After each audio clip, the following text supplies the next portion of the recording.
मैं अपने फायदे के लिए नहीं लड़ रहा हूं, मैं मजलूमों के फायदे के लिए लड़ रहा हूं। अगर मुझे अपने फायदे के लिए करना होता तो मैं हैदराबाद से निकलकर राजस्थान नहीं आता। अगर मुझे अपने फायदे के लिए करना होता तो मैं हैदराबाद से निकलकर जुनैद और नसीर के घर को नहीं जाता।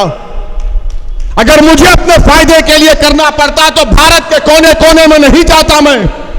अगर मुझे अपने फायदे के लिए करना होता तो मेरी गाड़ी पर 6 गोलियां चलाई गई, मैं घर में बैठ जाता, मगर मैं नहीं बैठा। तो मैं ये इसलिए नहीं कह रहा हूं कि आपसे थाली या सीटी की दाद हासिल करो।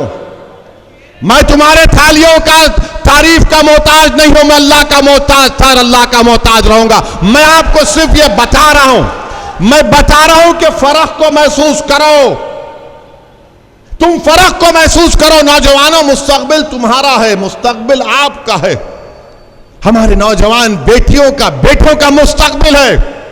जो लोग 60 साल के हो गए उनका मुस्तकबिल नहीं है। जो 18 साल के हैं, 22 साल के, 25 साल के, कल तुम भारत को लेकर आगे बढ़ोगे। भारत के फैसले तुम्हारे कंधों पर रखकर किए जाएंगे। अगर तुम तैयार नहीं होगे तो फिर क्या होगा? तुम सिर्फ अगर थाली मारोगे और सेकुलरिज्म के नाम पर कोई मौलाना मस्जिद में बोल देंगे चुनाव आ रहे हैं, सेकुलर पार्टी को वोट दे दो, उसके बाद क्या होता है? चुनाव हो जाते और जुल्म जारी रहता, जुल्म खत्म नहीं होता, नाइंसाफी खत्म नहीं होती। अरे 75 साल हो गए देश को आजाद होकर। भारत को अगर ताकतवर बनाना है तो भारत में सबसे कमजोर दलितों के बाद अगर कोई है तो मुसलमान। भारत सुपर पावर उसी वक्त बनेगा जब कमजोर ताकतवर बनेगा और मुसलमान और दलित आदिवासी ताकतवर बनेंगे। वो कब होगा? जज्बाती तहरीर से नहीं, थालियों से नहीं, जब तुम अपने दिलो दिमाग में इस बात को ठान लोगे कि चाहे कुछ भी हो जाए, अब मैं अपनी लीडरशिप को बनाऊंगा, मैं हारने से नहीं डरूंगा, मैं लड़ूंगा और कामयाब होऊंगा। अगर तुम हारने से डरोगे तो जिंदगी में तुम कभी कामयाब नहीं हो सकोगे। मैं अपनी जिंदगी का तजुर्बा तुम्हारे सामने रख रहा हूं। तुम हारने से डरना छोड़ दो। तुम हार को अपनी हार मत मानो, बल्कि कहो कि मुझे आगे बढ़ना। मेरे अजीज दोस्तों, बुजुर्गों, ये दुनिया में हम अगर हारेंगे तो आखिरत में तो कामयाब होंगे ना। अगर तुम हार के डर से बैठ जाओगे तो फिर कामयाबी तुम्हारे कदम को नहीं चूमेगी।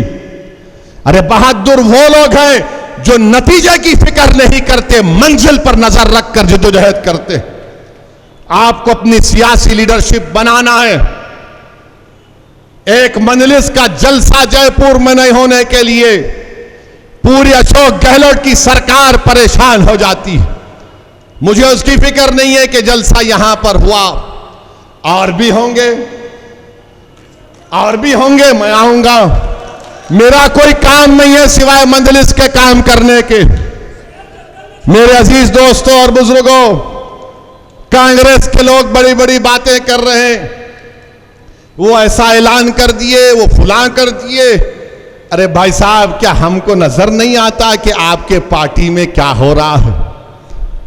आपकी पार्टी में कितने लोग तैयार बैठे हैं? आप ही के घर में कितने लोग मौके के इंतजार में हैं? हमसे भी बात करते हैं, हमने कहा अभी रुक जाइए, टाइम पर बताएंगे। मगर मेरे अजीज दोस्तों और बुजुर्गों, यकीनन इस मुल्क में फिरका परस्ती को रोकना है।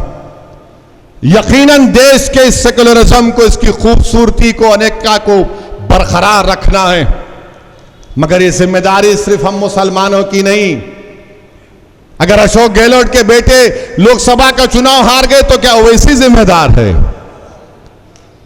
मैं जिम्मेदार हूं, थोड़ा बताइए आप। अगर उनके एक साथी नाराज हैं तो क्या मैं जिम्मेदार हूं उसका? मेरे अजीज दोस्तों और बुजुर्गों, डराएंगे आपको बीजेपी का नाम लेकर, आपको डराया जाएगा। ये तमाम बातें कहकर ओवैसी का नाम लेकर तो डराते ही हैं, मगर आपसे अपील कर रहा हूं कि आप डरिए मत, आप सच्चाई का साथ दीजिए। मैं आपसे अपील कर रहा हूं कि यकीनन बीजेपी को हराएंगे, मगर बीजेपी को हराने का मतलब यह नहीं है कि मैं अपना घर जला दूंगा। बीजेपी को हराएंगे जरूर, मगर इसका यह मतलब नहीं है कि और जुनैद नसीर मारे जाएं। बीजेपी को जरूर हराएंगे, मगर इसका यह मतलब नहीं है कि और एक मौसम के जिस्म के चार चार टुकड़े हो जाएं। अरे कोई तो तुम्हारी आवाज को उठाए, कोई तो तुम्हारी लिए लड़े। अरे 3-4 दीवानों को कामयाब करो। भारत की पार्लियामेंट में 540 एमपी हैं, मजलिस के सिर्फ 2 हैं, मगर जब इन दोनों में से कोई एक खड़ा हो जाता है तो गरीबों को और मजलूमों को लगता है कि अब सुनना पड़ेगा कि 6 मिनट में क्या जलजला आने वाला।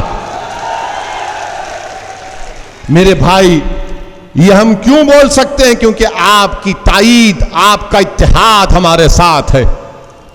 इसीलिए मेरी आपसे गुजारिश है, बिलखुसूस नौजवानों से गुजारिश है कि आप फैसला करो, अच्छा फैसला लो। आप, हम राजस्थान में आए हैं और आते रहेंगे।